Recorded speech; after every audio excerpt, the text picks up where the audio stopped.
सनातन धर्म में महाशिवरात्रि सबसे खास पर्व में से एक माना जाता है। ज्योतिष शास्त्र के अनुसार हर साल फागुन मास के कृष्ण पक्ष की चतुर्दशी तिथि को महाशिवरात्रि का पर्व हमारे देश में काफी धूमधाम से मनाया जाता है। इस बार वर्ष 2025 में महाशिवरात्रि का पर्व कब मनाया जाएगा, 26 फरवरी को या 27 फरवरी को?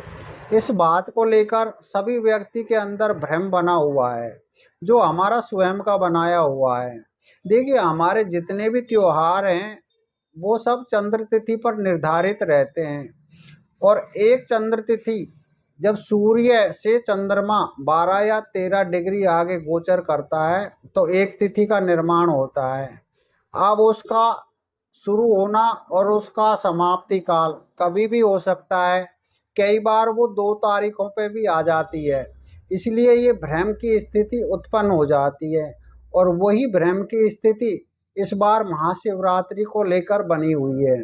तो आज के इस कार्यक्रम में हम जानते हैं कि शुभ तारीख और शुभ मुहूर्त कौन सा रहने वाला है, और ऐसा क्या करना चाहिए इस त्योहार के दिन, जो हमारे ऊपर देवों के देव महादेव की अत्यंत कृपा हो जाए, और ऐसी क्या गलती ना करें जिससे हमसे हमारे भगवान भोलेनाथ रुष्ट हो जाएं।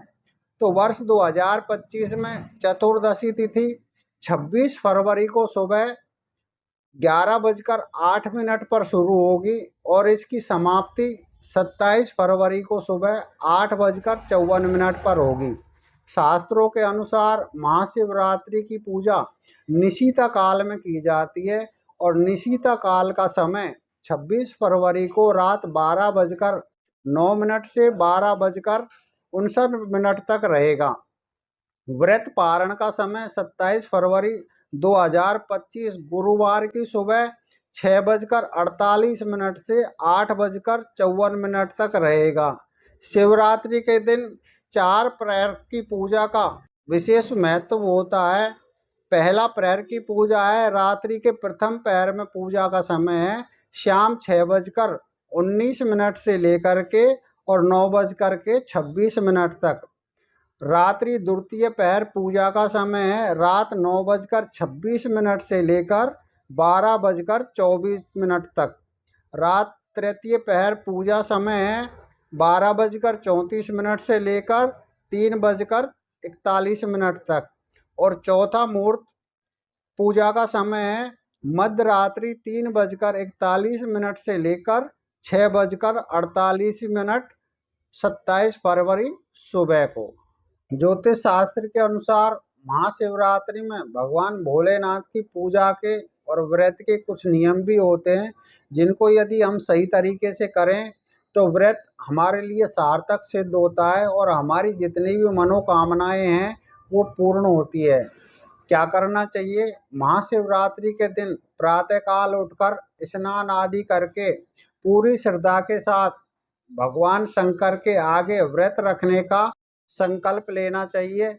संकल्प के दौरान उपवास की अवधि को पूरा करने के लिए भगवान शिव का आशीर्वाद लेना चाहिए। इसके अलावा आप व्रत किस तरीके से रखेंगे, यानी कि फलाहार या निर्जला, ये भी संकल्प में आपको बोलना चाहिए। पूजन विधि किस तरीके से करें? महाशिवरात्रि पर पूजा के लिए सबसे पहले भगवान शंकर को पंचामृत से स्नान कराना चाहिए।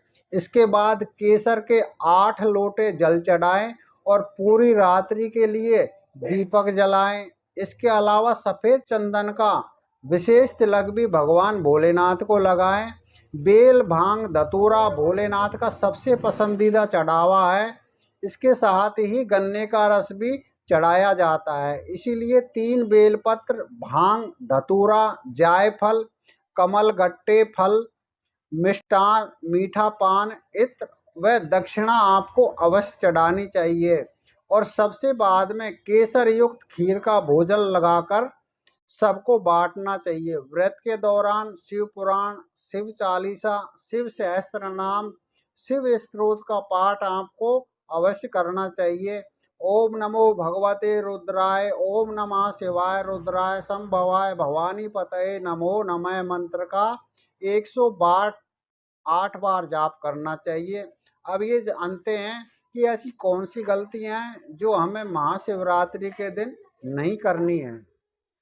महाशिवरात्रि का व्रत बिना संकल्प लिए शुरू नहीं करना चाहिए। शास्त्रों के अनुसार हमारे जितने भी जप तप व्रत हवन जितने भी कर्म कांड है, इनमें सबसे पहले संकल्प लेना बहुत अनिवार्य है। अगर हम ऐसा नहीं करते हैं तो वो कार्य हमारा पूर्ण नहीं होता। महाशिवरात्रि के व्रत के दिन व्रती को सूर्योदय से पहले जागकर स्नान कर लेना चाहिए। देर तक नहीं सोना चाहिए। अक्सर लोग अपने घर के आंगन में लगी हुई तुलसी को तोड़कर चढ़ा देते हैं। ध्यान रहे, तुलसी के पत्तों को शिवलिंग पर नहीं चढ़ाना चाहिए। ऐसा करने से आपको पूजा का फल बिल्कुल नहीं मिलेगा। नारियल का इस्तेमाल हर शुभ कार्य में किया जाता है, किंतु यदि आप शिवलिंग पर नारियल चढ़ा रहे हैं तो ये गलत है, क्योंकि नारियल को देवी लक्ष्मी का प्रतीक मानते हैं और लक्ष्मी का संबंध भगवान विष्णु से है। इसलिए शिवलिंग पर भूल कर भी नारियल का जल या नारियल का इस्तेमाल बिल्कुल नहीं करना चाहिए। शिव पुराण के अनुसार भगवान शिव की पूजा में केतकी के फूलों का प्रयोग नहीं किया जाता, इसीलिए केतकी के फूलों को शिवलिंग पर बिल्कुल नहीं चढ़ाना चाहिए। भगवान शंकर की पूजा में हल्दी और कुमकुम का प्रयोग उचित नहीं है।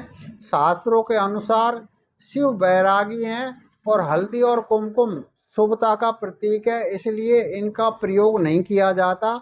महाशिवरात्रि के व्रत के दौरान काले कपड़े और बिना धुले हुए कपड़े आपको बिल्कुल नहीं पहनने चाहिए, क्योंकि इस दिन काले परिधान धारण करना अशुभ माना जाता है। ये व्रत सबके लिए लाभदायक होता है। जिनकी जन्म कुंडली में काल सर्प दोष बन रहा है या जिनका चंद्र कमजोर है, उनके लिए तो ये खास उपयोगी साबित होता है। चंद्र की वजह से जो भी परेशानी आपको आ रही है, इस व्रत की करने से आपकी सभी समस्याएं दूर हो जाती हैं। तो प्रिय दर्शकों, ये कैसा लगा कार्यक्रम, इस विषय में आपकी जो भी राय है वो कमेंट बॉक्स में अवश्य दें। और यदि आपने हमारा चैनल सब्सक्राइब नहीं किया है तो चैनल को सब्सक्राइब कर लीजिए, जिससे आने वाले वीडियो का नोटिफिकेशन सबसे पहले आपको प्राप्त हो। और आने वाले वीडियो में आपसे हमारी फिर मुलाकात होगी। तब तक के लिए नमस्कार।